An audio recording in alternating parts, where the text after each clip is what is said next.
Just going to put all the shortcuts that I may or may not have talked about throughout this video. This one I know I did talk about is very often you're moving things around with the selection tool and then you want to switch back to text mode, and that's been made very easy, and that all you have to do is click into your text and it automatically becomes the text tool. And then whether you did that or you just started with the text tool, if you double click on a word, you select that word. So that's pretty convenient if you wanted to delete a word, for example.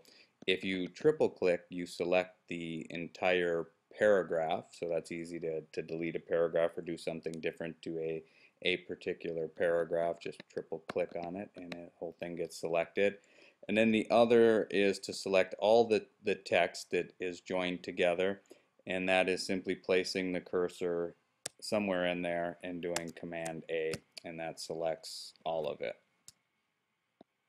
A frustration that you sometimes run into working with text between different computers is this typeface right here, which is Book Antigua.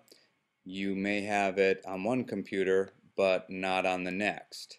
Now, if you can just copy your fonts onto the other computer, that's not a problem, but if you're working on a classroom computer where you may not be able to do that quite as easily, there are some other options, but you just have to be aware of the pros and the cons of them. Let me just show you what I'm talking about first, and that is converting text into outlines, or converting the text into a path where it's treated like just any other shape.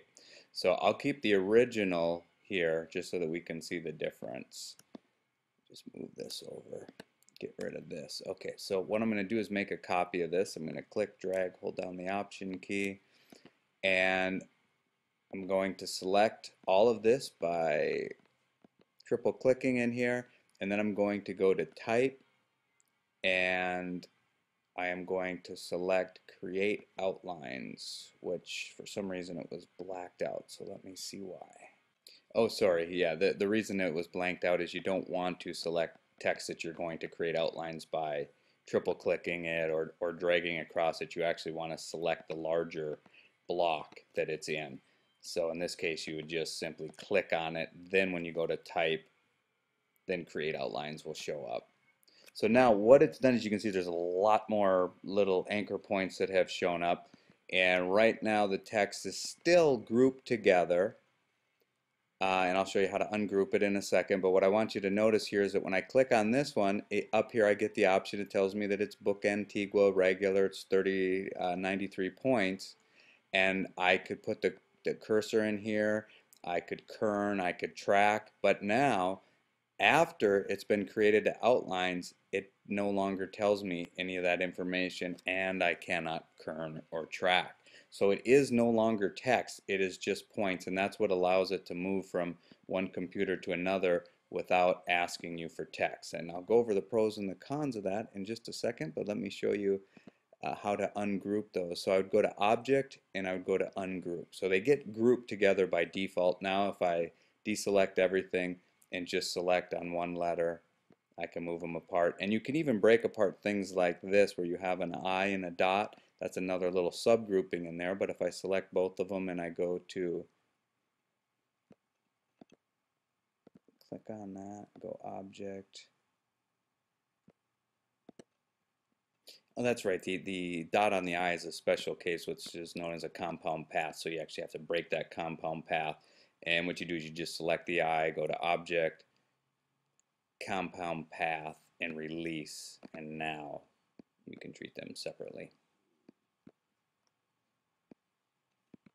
Okay, so let's talk about the pros and cons of creating outlines. The pros are simple. The text shows up on any computer.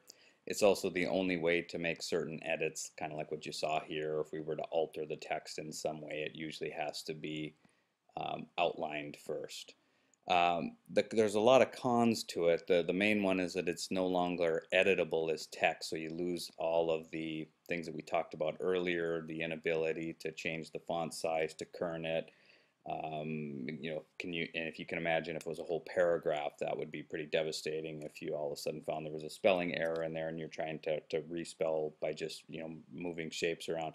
So you definitely want to make a backup before you do it, and you may even want to do similar to what I did here, where you make a backup, copy and leave the original on the same page if especially if you were just working on a logo or something like that. That way you could go back to the original computer and redo or change any spelling or anything on this. The other con is it takes up a lot more memory. Text is kind of simplified, but when you create outlines with it, it is very detail oriented, and each letter in text is a repetition of every other N that's in here, but here you have the ability to edit each one of them separately, so that obviously is going to be more memory intensive. I got a little ghost image going on here.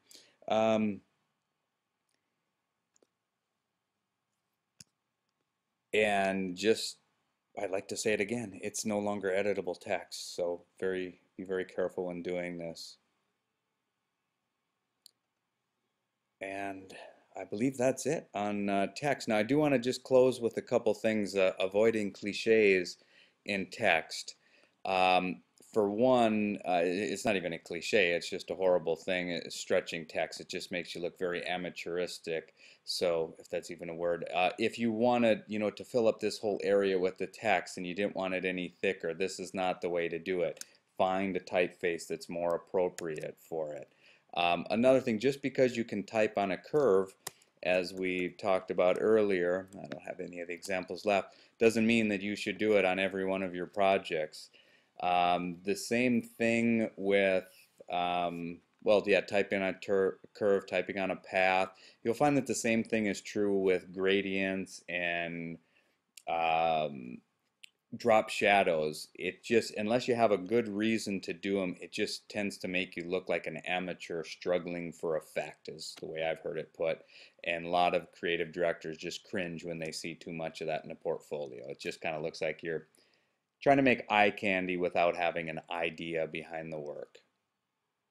And the other thing I was trying to think of is typing inside of a path like this. So if every time or on a lot of your stuff, you're just typing inside of a circle, doesn't make a whole lot of sense to do it. It's not as friendly to read, and you get the idea.